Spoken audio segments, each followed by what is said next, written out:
ये है talks news network और आप देख रहे हैं पॉलिटॉक्स, राजनीति का कच्चा चिट्ठा। पानी के आधार पर बाढ़ की स्थिति हो चुकी है और दूसरी तरफ अतिवृष्टि के जरिए फसल भी चौपट हो चुका है। मैंने सदैव आप लोगों से कहा है कि मेरा और आपका रिश्ता एक परिवार का रिश्ता है। आपके सुख में मैं आपके साथ उपस्थित हूँ या न हूँ, लेकिन भगवान न करे अगर तो घड़ी आएगी तो सदैव आपके साथ मैं खड़ा था, आज भी हूँ और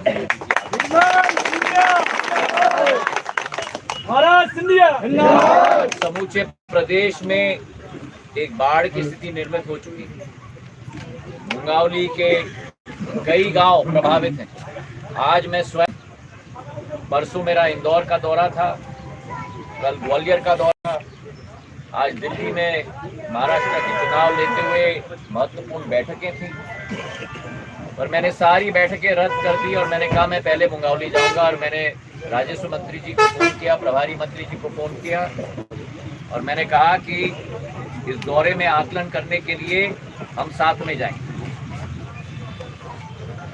जो वर्तमान में स्थिति हुई है उससे केवल मुंगावली नहीं, लेकिन भिंड, मुरैना, शिवपुर कला और गांधी सागर का बांध का पानी का लेवल बढ़ने से मंदसौर और नीमच में भी बाढ़ की स्थिति उत्पन्न हो चुकी है। मैं एक एक करके हर क्षेत्र में मैं जा रहा हूँ, पर आज जो समरखेड़ी में का जायजा मैंने लिया है, 377 हेक्टेयर की भूमि हमारे कृषि विभाग की है, किसानों की है, और चाहे सोया हो चाहे उड़ता हो, दोनों पूरी तरह से प्रभावित हो चुके हैं। अभी मेरे सामने दोनों कह भी रहे थे और मैं ये विश्वास आपको दिलाता हूँ, मैंने कलेक्टर साहब को भी कहा है, प्रभारी मंत्री जी को भी कहा है, राजस्व मंत्री जी को भी कहा है कि जो प्राथमिक आकलन हुआ है वो प्राथमिक आकलन से मैं संतुष्ट नहीं हूँ। आकलन दोबारा होना चाहिए। अब एक बार जब धूप निकलेगी, तब जब धूप निकलने के बाद जो फसल बच पाएगी और जो नहीं बच पाएगी उसका आकलन भी किया जाएगा और आपके साथ बैठकर आकलन करके जो भी सरकारी नियम है राजस्व मंत्रालय का, उसके तहत मुआवजा राशि मेरे एक एक किसान को मिलना ही चाहिए। मेरा और आपका रिश्ता एक हृदय का है और मैं झूठ बोलूंगा अगर मैं कहूंगा कि आज मुझे दुख नहीं है। मेरे मन में पीड़ा है, लेकिन जो मुखिया होता है उसके मन में भी पीड़ा हो। अगर परिवार परिजनों में दुख की एक भावना हो तो मुझे अपना दुख अलग रखना होगा और आपके दुख में आपके साथ आपका ढाढ़स बढ़ाने के लिए शरीक होना। आज वही जिम्मेदारी मैंने निभाई है। पहले बार चुनाव के बाद आपके समक्ष में मैं आया।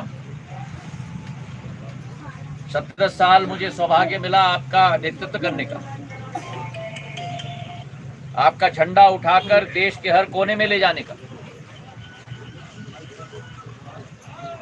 इस बार वो सौभाग्य मुझे प्राप्त नहीं हुआ, शायद मेरी कोई कमी रह गई। पर आज जब आपका दुख का समय है, मेरा दायित्व तो बनता है कि आपका ढाढ़स बढ़ाना और आपको राहत राशि पहुंचाना। इस दौरे के बाद सीधा मैं भोपाल जा रहा हूं, दोनों मंत्रियों के साथ, सारे विधायकों के साथ मैं मुख्यमंत्री से मिल रहा हूं और जो भी मैंने आपसे यहाँ कहा है कि आकलन दोबारा होना चाहिए, मुआवजा राशि मिलनी चाहिए, और ये भी मैं कोशिश करूंगा कि राजस्व विभाग के अतिरिक्त अगर हो सके तो बीमा कंपनियों के द्वारा भी कृषि विभाग से भी कुछ मुआवजा अगर मिल सके तो वो भी हम दिलवाएंगे।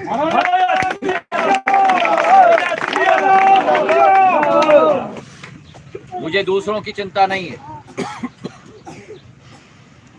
मुझे केवल चिंता है आपकी। आपका सांसद था, चाहे वर्तमान में मैं आपका सांसद नहीं हूं, लेकिन फिर भी एक सामान्य नागरिक के रूप में आपके समक्ष में आया हूं आपके मुद्दे को उठाने के लिए और आपको न्याय दिलवाने के लिए ज्योतिरादित्य सिंधिया मेरे दिल में तो इस बात का एहसास है। प्रश्न है कि आपके दिल में इस बात का एहसास है कि, और उसका जवाब मुझे नहीं चाहिए अभी, क्योंकि जवाब दी जाती है करनी से नहीं, जवाब दी जाती है करनी से। मेरी करनी आपने आज देखी।